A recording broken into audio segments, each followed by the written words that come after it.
ചയൻസ് gold 20 വർഷത്തെ പാരമ്പര്യം 26 ഷോറൂമുകൾ. Call 8590046916. മനുഷ്യ വന്യജീവി സംഘർഷം കുറയ്ക്കാൻ സമഗ്ര നടപടികൾ സ്വീകരിക്കുന്നതിനായി കോതമംഗലം ഡിവിഷൻ അദാലത്ത് സംഘടിപ്പിച്ചു.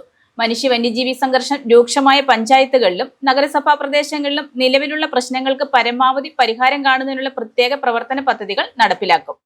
കേരള സർക്കാരിന്റെ 100 ദിന കർമ്മ പരിപാടിയുടെ ഭാഗമായി കോതമംഗലം ഫോറസ്റ്റ് ഡിവിഷന്റെ നേതൃത്വത്തിൽ സംഘടിപ്പിച്ച ഡിവിഷൻ തല അദാലത്തിൽ മനുഷ്യ വന്യജീവി സംഘർഷം കുറയ്ക്കുന്നതിനുള്ള വിവിധ പദ്ധതികളും നടപടികളും വിശദീകരിച്ചു.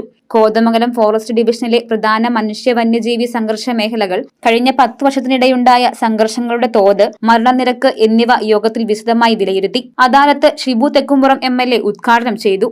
മനുഷ്യ വന്യജീവി സംഘർഷം രൂക്ഷമായ പഞ്ചായത്തുകളിലും നഗരസഭാ പ്രദേശങ്ങളിലും നിലവിലുള്ള പ്രശ്നങ്ങൾക്ക് പരമാവധി പരിഹാരം കാണുന്നതിനുള്ള പ്രത്യേക പ്രവർത്തന പദ്ധതികൾ നടപ്പാക്കും. വന്യജീവി സാന്നിധ്യം മുൻകൂട്ടി തിരിച്ചറിയാൻ AI അധിഷ്ഠിത മുന്നറിയിപ്പ് സംവിധാനങ്ങൾ വ്യാപിപ്പിക്കും. വന്യജീവികൾ ജനവാസ മേഖലയിലേക്ക് എത്തുന്ന സാഹചര്യങ്ങൾ ശാസ്ത്രീയമായി പഠിച്ച് അതനുസരിച്ചുള്ള പ്രതിരോധ നടപടികൾ ശക്തിപ്പെടുത്തും. വന്യജീവി ആക്രമണ സാധ്യത കുറയ്ക്കാൻ പുതിയ പ്ലാന്റേഷൻ രീതികൾ പ്രോത്സാഹിപ്പിക്കുന്നതിനും തീരുമാനമായി. അടിയന്തര സാഹചര്യങ്ങളിൽ വേഗത്തിൽ ഇടപെടുന്നതിനായി 25 പുതിയ റാപ്പിഡ് റെസ്പോൺസ് ടീമുകൾ രൂപീകരിക്കും. കാട്ടുപന്നി ശല്യം നിയന്ത്രിക്കുന്നതിന് പഞ്ചായത്ത് തലത്തിൽ എംപാനൽഡ് ഷൂട്ടർമാരെ നിയോഗിക്കുന്ന സംവിധാനവും ഓരോ പഞ്ചായത്തിലും പ്രാദേശിക റെസ്പോൺസ് ടീമുകൾ ശക്തിപ്പെടുത്തുന്നതിനുള്ള നടപടികളും പുരോഗമിക്കുകയാണെന്ന് അധികൃതർ അറിയിച്ചു.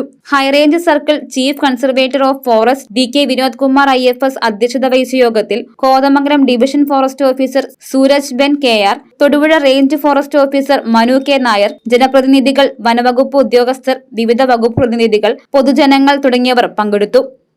News desk Muvattupuzha news.